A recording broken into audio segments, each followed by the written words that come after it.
बिस्मिल्लाहिर्रहमानिर्रहीम। ये हमारी बुक ऑर्गेनिक केमिस्ट्री 2 से ही लेक्चर लिया गया है।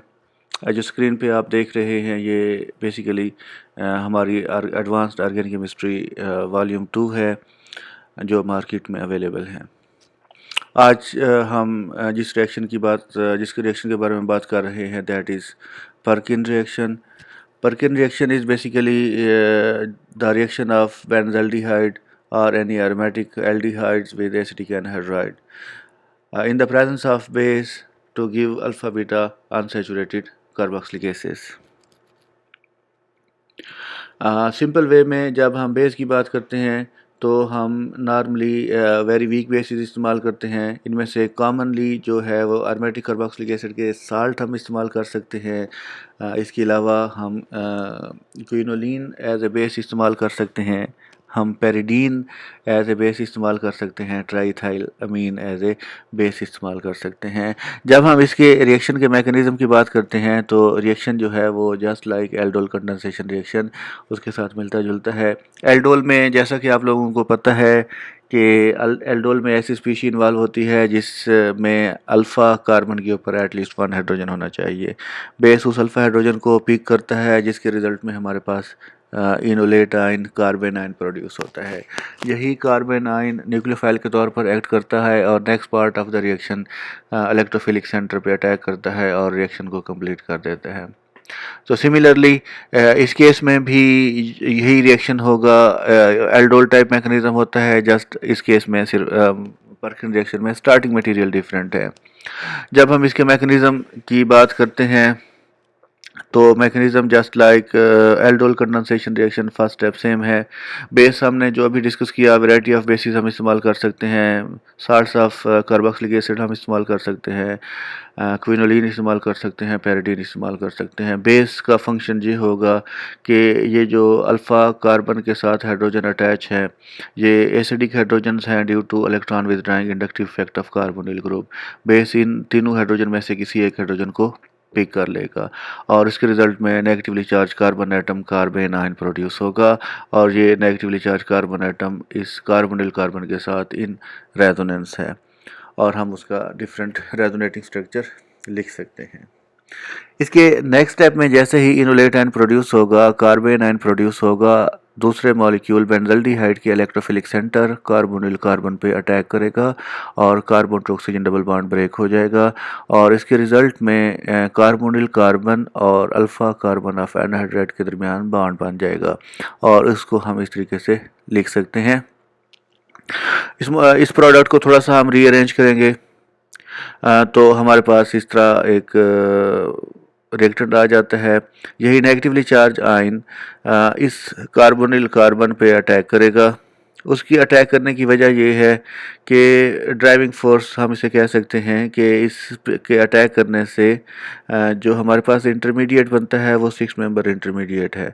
6 मेंबर्ड इंटरमीडिएट हाईली स्टेबल होता है और इंटरमीडिएट के स्टेबल होने की वजह से ये प्रोडक्ट जो है वो फेवर करता है। नेगेटिवली चार्ज ऑक्सीजन इस पे अटैक करेगा और resultant carbon oxygen double bond break हो जाएगा और उस प्रोडक्ट को हम इस तरीके से लिख सकते हैं।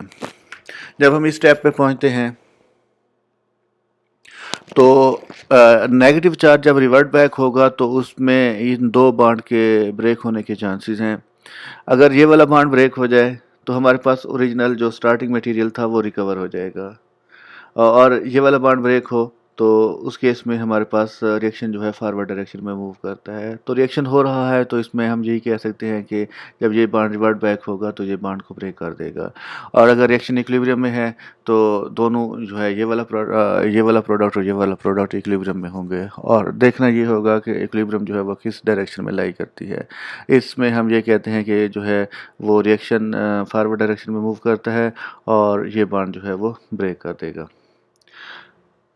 जब ये हमारे पास प्रोडक्ट बन जाता है इसकी कार्बन के साथ एसिटाइल ग्रुप ऑक्सीजन के साथ एसिटाइल ग्रुप अटैच हो जाता है और रिजल्टेंट कार्बोक्सिलेट एनाइन बनता है। कार्बोक्सिलेट एनाइन हाइड्रोजन पिक करेगा और कार्बोक्सिलिक एसिड में कन्वर्ट हो जाएगा और नेक्स्ट जो है वो ये वाला जो कार्बोक्सिलिक एसिड का अल्फ़ा हाइड्रोजन इसमें क्योंकि बेस भी मौजूद है, तो यहाँ से हाइड्रोजन शिफ्ट होती है ऑक्सीजन की तरफ। इस प्रोसेस को आप टेट्रामराइजेशन का नाम देते हैं। टेट्रामराइज हो जाता है कार्बोक्सिलिक एसिड और उसके रिजल्ट में ये कार्बन कार्बन डबल बॉन्ड बन जाता है और OH और इस तरह के प्रोडक्ट बन जाते हैं। प्रोसेस को हम इनोलाइजेशन का नाम देते हैं। और उसके बाद ये जो O और H के दरमियान बॉन्ड है ये इस तरफ मूव करेगा, carbon double bond next carbon की तरफ मूव करेगा और ये जो एसीटेट ग्रुप रिमूव हो जाएगा और इसके रिजल्ट में हमारे पास alpha beta unsaturated carboxylic acid as a product बन रहा है। तो बेसिकली रिएक्शन इसका सिंपल है। सिंपल वे में अगर हम इसको रिपीट करना चाहें तो यही है कि enolate ion electrophilic centre carbon पे अटैक करेगा और प्रोडक्ट बन जाएगा। जब ये नेगेटिव चार्ज ऑक्सीजन बनता है तो वो नेक्स्ट कार्बन पे अटैक करता है और बॉन्ड को कार्बन ऑक्सीजन डबल बॉन्ड को ब्रेक कर देता है। जब ये बॉन्ड रिवर्ट बैक होगा तो वो बेसिकली एसिटाइल ग्रुप इस ऑक्सीजन से इस ऑक्सीजन की तरफ शिफ्ट हो जाता है और उसके रिजल्ट में जब हमारे पास कार्बोक्सिलेट एनाइन बनता है वो after picking of proton carboxylic acid में कन्वर्ट हो जाता है। आफ्टर टेट्रामराइजेशन इनोलेट प्रोडक्ट बनता है और जब ये दोबारा प्रोडक्ट रीअरेंज होता है तो एसीटेट ग्रुप रिमूव हो जाता है और इसके रिजल्ट में हमारे पास alpha beta unsaturated aromatic carboxylic acid product बन जाते हैं। यही alpha beta unsaturated carboxylic acid जो है सिंथेटिक पॉइंट ऑफ व्यू से बहुत इंपॉर्टेंट है। इनकी सिंथेसिस के लिए पर्किन रिएक्शन यूज़ होता है। फॉर एग्जांपल ये हमारे पास एक बेंजल्डिहाइड है, बेंजल्डिहाइड नहीं, ये एक एल्डिहाइड है जिसमें 5 मेंबर रिंग कंटेनिंग ऑक्सीजन इसमें मौजूद है।